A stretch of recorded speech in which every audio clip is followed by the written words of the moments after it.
Hi, my name's Rebecca, and today I wanted to share with you some of the kids' books that I loved, either reading to my kids or just things that I loved myself as an adult. I have always loved reading ever since I was a child. And then I got a job that a lot of it is about helping other people find things that they love to read. So when I had kids, I was excited to share with them all of my favorite books and shower them with all the wisdom from my job. It didn't work out quite the way I thought it would, though. Turns out, kids' books, at least the good ones, are written for kids. And a lot of times I discovered that beloved stories of my childhood were not so great to read out loud as an adult, especially because kids will ask for the same book again and again and again until you hide the book and tell them it's all gone. Looking at You, Everybody Poops, which is a classic and very beloved by my oldest child. Too beloved. Much too beloved. So my greatest challenge as a parent and a librarian was finding books that my kids loved and that I could also enjoy. That way, when my kids approached me with freight trains for the 14th time that day, I could actually look excited to spend time with him rather than annoyed at having to read that book again. When my kids were babies and toddlers, I found that I gravitated to books that were clever, funny, or rhythmic. But some parents may appreciate the beautiful artwork that can be found in many picture books or stories with a message.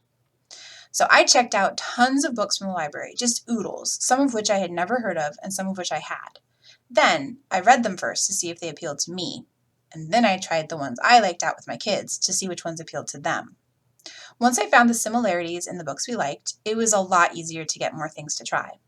This is way easier before they start reading themselves or form their own opinions about things, though. So, on to some of my favorite books for kids that I also liked. When my kids were babies, board works were my go-to. Sandra Boynton's board books are great. I can still recite her going to bed book even though my youngest is 9. Her books run the gamut from rhythmic song-like books like Barnyard Dance, to sensitive explorations of childish feelings like What's Wrong, Little Pookie, to silly concept stories like Blue Hat, Green Hat.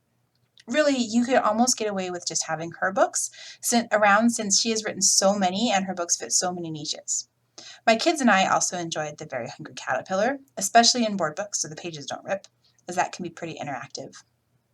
Some fun books that have come out since my kids were little include Please Mr. Panda, A Lesson on Manners, in which I appreciate the artwork. Just look at the panda with donuts on the cover. Or Vegetables and Underwear, which is also cute and has some pretty funny illustrations. In the toddler years, my kids liked Go Dog Go, Chicka Chicka Boom Boom, and We're Going on a Bear Hunt. They liked the repetition and the fact that they could read along with us. I enjoyed those too, but I also appreciated that this was a time to add more thoughtful or more complex stories. We read a lot of the classics like Where the Wild Things Are, which my boys really related to, and The Monster at the End of This Book, which lets you practice your Grover voice, or Harold and the Purple Crayon, which we had to buy our own copy of since the boys always wanted to help draw. There are tons of great books that have come out since my kids were really little that we have still enjoyed together, like The Day the Crayons Quit, which teaches about colors and is also quite funny, or The Book with No Pictures, that can be a very fun, performative read. Mother Bruce displays a pretty sly sense of humor, and Every Little Letter has some great wordplay and a nice lesson. There are so many amazing picture books out there that you could keep reading them to your kids forever until they were grown-ups themselves and had their own kids and never run out. I found the early reader years to be the hardest for me to enjoy. The simple sentences and repetitious vocabulary are great for reinforcing reading concepts, but I didn't find them very fun to read or listen to. There were a few exceptions. I and my kids really enjoyed the Piggy and Elephant books. The humor was good, and the books were just complex enough to keep me smiling along. Dr. Seuss also really came into his own for me at this age, as things that I found annoying in comparison to picture books really stood out as fun reading books. Other fun books include Ballet Cat, A Pig, a Fox, and Box, and the Narwhal and Jelly series, and Up Tall High. These are all fun and funny books that didn't drive me crazy. There are also some picture books that work well for emerging readers I like too, like You Are Not Small and Duck Rabbit. Once my kids hit chapter books, we did less of me reading to them and more shared reading time, which my to be read pile really appreciated. I do like to sometimes read the same books my kids are reading for pleasure or as an assignment so that we have something other than video games to talk about. One of the things that I have really enjoyed is rediscovering some of the books that I read as a kid. I've found books like Charlotte's Web, The Bridge to Terabithia, and Where the Red Fern Grows that made me cry as a kid have an added layer of poignancy now that I understand some of the nuances that I missed before. I totally cried all over again.